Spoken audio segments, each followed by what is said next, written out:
I still remember the day I stood at the edge of my dream, staring down a mountain I didn't think I could ever climb. My name is Rachel, and for most of my life, I lived in the shadow of "you can't." I was born with a congenital heart condition, the kind that makes parents worry and doctors cautious. Growing up, I wasn't allowed to run, play sports, or do much of what the other kids did. I watched from the sidelines, not just on the playground, but in life. But inside me, there was always a quiet voice. It didn't shout. It didn't demand. It simply whispered, "There is more." That voice grew louder the day I turned 18. I had just been told by my cardiologist that the condition had worsened and open heart surgery was inevitable. My world spun. I felt fear I can't even describe. But that night, while lying in a hospital bed, I opened a Bible someone had left on the table beside me. The page fell open to Matthew 19 verse 26. With God, all things are possible. I read it over and over. At first, it felt like a cruel joke. Possible? When I couldn't even walk up a flight of stairs without losing my breath.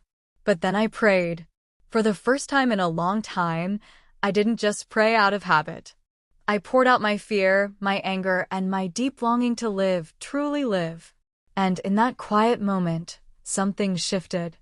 I didn't suddenly feel brave or healed, but I felt held, like God was saying, "I'm here, and I'm not finished with you yet."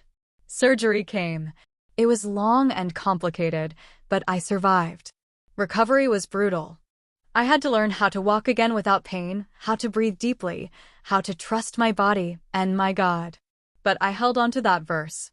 I wrote it on sticky notes and taped them to my mirror, my fridge, even the dashboard of my car.